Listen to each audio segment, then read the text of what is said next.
Towed employees testifying again on the third day of the El Faro hearings. Today we learn more about the workings of the ship, as well as the captain's decision to take the route he chose from Jacksonville to Puerto Rico and eventually into the path of Hurricane Joaquin.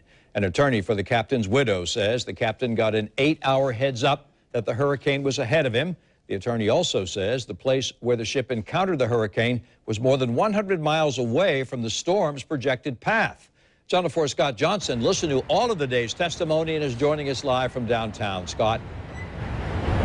Just wrapped up. One of the interesting things was from a towed employee, a man who was the second mate on the El Faro, but was not on board when the ship sank. He had sent a few text messages back and forth with the captain, Captain Davidson, talking about the path he chose, trying to avoid the hurricane, relying on what turned out to be faulty forecast data. He also talked about the fact that there was not a working wind speed meter on board the El Faro. Charles Baird was second mate on the El Faro, but wasn't on board when the ship sank. He told the panel today about text messages to Captain Michael Davidson when the captain explained he would try and go under or south of Hurricane Joaquin because forecasts had it heading north. Baird also testified that the ship did not have a working anemometer or wind speed meter, saying they monitored wind by looking at things like whitecaps on the waves. How long was the anemometer not working on board El Faro?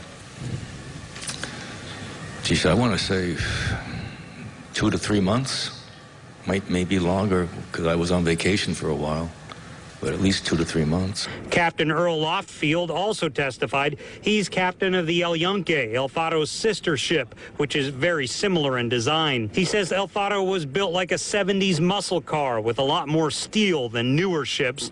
He added that captains don't necessarily use wind speed meters to determine how close they go to major storms. There is not a straightforward, this is a wind speed that is going to have an impact on the vessel that the vessel can't handle. It's more a function of what's happened with the sea and swell and whether there's more than one swell, whether there's a cross swell, whether the vessel can actually be steered in a comfortable, non-threatening manner. I spoke with Pastor Robert Green, whose son died on El Faro.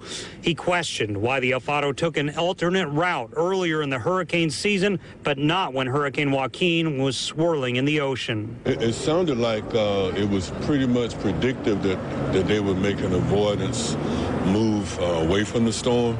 Certainly the Bahama channels come up several times as a route that was taken previously. And I guess the question in my mind is, why wasn't that route taken on the Hurricane Joaquin trip? It was also talked about earlier this week that Captain Michael Davidson had been considered for a promotion to another ship, but eventually passed over. No one really knew what his demeanor was like as a result. Well, the second mate was interviewed today. He testified that he spoke with Captain Davidson, who was very disappointed that he did not get that promotion.